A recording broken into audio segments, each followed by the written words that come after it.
Qu'est-ce qui doit faire l'objet absolument de la loi? Parce que c'est une sorte de minimum applicable à tous les Français, lié aussi à l'idée républicaine. Et qu'est-ce qui doit être pour les partenaires sociaux? Et même quand c'est la loi, jusqu'où pousse-t-on le dialogue, l'écoute? Voilà. On vient d'avoir des nouvelles des négociations qui ont lieu actuellement au MEDEF, donc toujours au MEDEF. Première loi 35 heures a été votée, il fallait l'appliquer. Moi, j'ai été contre. J'ai milité fort contre cette loi que je trouvais aberrante. J'ai même créé des associations, mais la loi a été votée, nous sommes démocrates, il fallait, je suis démocrate, il fallait donner un outil aux entreprises, et notamment permettre aux entreprises de s'adapter et de travailler dans ces conditions-là. Dans le textile, le syndicat, enfin un des syndicats les plus importants, qui joue le rôle des plus importants avec la CFDT, c'est la CGT. Donc il n'était pas possible d'imaginer dans notre industrie, c'était vraiment le cas concret qu'il y avait à régler, pas possible de faire un accord sans la CGT, et bien sûr sans la CFDT. La question est simple. Est-ce qu'on peut trouver un accord sur les 35 heures qui soit une avancée réelle pour les salariés et qui ne tue pas les entreprises? Voilà la vraie question. À partir de là, si on est d'accord sur les deux choses, les deux interlocuteurs doivent prendre à part égale les deux choses. Moi, je dois prendre aussi le fait qu'on revendique mieux dans une entreprise qui gagne de l'argent que dans une campère, et lui doit prendre en considération qu'on va vers une ère nouvelle et que la réduction du temps de travail sans perte de salaire est une avancée sociale importante, notamment dans une profession où les salaires, de toute façon, sont des salaires très bas. Bon.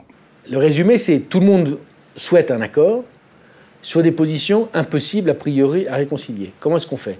Alors, on se rapproche, on se rapproche, on se rapproche. Puis, il y a un moment où ça devient vraiment impossible. Alors, à ce moment-là, il y a deux solutions. Soit on se dit, c'est impossible, tant pis, on revient dans un an, et c'est pas concret. Nous ne sommes pas des hommes et des femmes de concret si on fait ça. Soit on se dit, comment tourner la difficulté?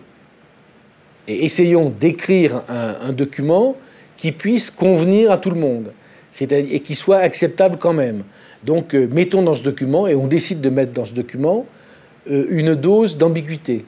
Et avec Guillaume Sarkozy, quand on a signé l'accord sur les 35 heures, je l'ai invité dans une salle comme ça, à la CGT, devant 500 militants, pour qu'on s'explique tous les deux sur l'accord 35 heures. Alors naturellement, il y a un moment dans la salle, il y a une fille qui s'est levée qui a dit « Oui, mais votre accord, il est pas mal, sauf que la clause du maintien du pouvoir d'achat, elle est claire comme du jus de chic. » Et Guillaume Sarkozy lui a dit « Écoutez, vous voulez que je vous donne un scoop? La clause de maintien de pouvoir d'achat, c'est vrai qu'elle est claire comme du jus de chic. C'est Larose qui l'a écrit un soir sur une nappe de restaurant. Toute la difficulté, c'était de trouver un article qui dise qu'en tout état de cause, les 35 heures ne devaient pas nuire au pouvoir d'achat, mais qu'on devait assurer la compétitivité de l'entreprise, etc. Enfin, un truc alambiqué qui disait qu'au bout du compte, mais là aussi, on s'est dit, l'un et l'autre, on savait que c'était naturellement alambiqué, mais on n'irait pas devant les tribunaux au premier patron qui n'appliquera pas cet accord-là, ou au premier syndicaliste qui va... Bon. Donc à chaque fois qu'il y a eu un problème dans une usine sur cette clause, sur le pouvoir d'achat, on s'appelait, quand c'était un patron, il disait non, non, c'est pas comme ça qu'on a vu l'accord, et il n'y a pas eu de problème. La loi du 13 juin 1998, dite d'orientation et d'incitation relative à la réduction du temps de travail, appelait, en son article 2, les organisations syndicales à négocier les modalités de la réduction effective du temps de travail selon les situations respectives des branches et des entreprises. Plus d'une centaine de branches et un nombre non négligeable d'entreprises ont joué le jeu sans d'ailleurs en connaître les règles, puisqu'elles ignoraient le sort qui serait réservé au SMIC, aux heures supplémentaires, aux cadres, etc. Ces accords conclus doivent s'appliquer dès lors qu'ils ne sont pas contraires au principe de l'ordre public social absolu. Vous n'avez eu d'ailleurs de cesse, Madame de ministre, de répéter que vous vouliez respecter les accords signés. Mais il y a les discours et il y a les actes. Vous nous rétorquez que les partenaires sociaux qui sont parvenus une première fois à un accord n'auront après tout qu'à se remettre autour d'une table pour négocier les points non conformes à votre dispositif. À qui voulez-vous sérieusement faire croire cela? Que restera-t-il à négocier puisque, par cette seconde loi, vous aurez déjà fixé toutes les règles? Bien souvent, les représentants des salariés avaient accepté un contingent d'heures supplémentaires ou un nombre annuel d'heures supérieur à ce que vous prévoyez dans votre projet en compensation d'un maintien du niveau du salaire ou d'un autre avantage. C'est ce qu'on avait appelé à l'époque les accords gagnant-gagnant. Avec votre méthode et votre conception pour le moins autoritaire de la négociation, vous vous apprêtez donc à remettre par cette loi en cause ces accords. Je le répète, ceci est à la fois, à notre avis, dangereux et irresponsable. Dangereux car chaque accord signé par les partenaires sociaux était le fruit d'un équilibre entre l'intérêt des entreprises, leurs possibilités, leurs contraintes, mais aussi l'intérêt des salariés. Qui mieux que les partenaires sociaux peuvent avoir conscience de ce qui est possible de faire dans telle ou telle branche? Mais en plus d'être dangereuse, votre attitude est à notre avis irresponsable, pour ne pas dire méprisante pour les partenaires sociaux. En effet, vous avez étendu un certain nombre d'accords de branche, ce qui semblait a priori marquer votre approbation, et aujourd'hui, vous les remettez en cause par votre loi.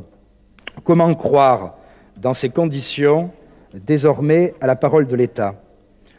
Ignorer comme vous le faites le travail accompli par les partenaires sociaux revient à casser pour un bon moment le dialogue social dans notre pays.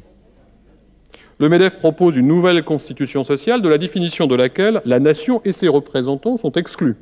C'est le schéma d'un néocorporatisme où les entreprises et les salariés fixeraient eux-mêmes les règles qui leur seraient applicables et les financements qui leur seraient nécessaires.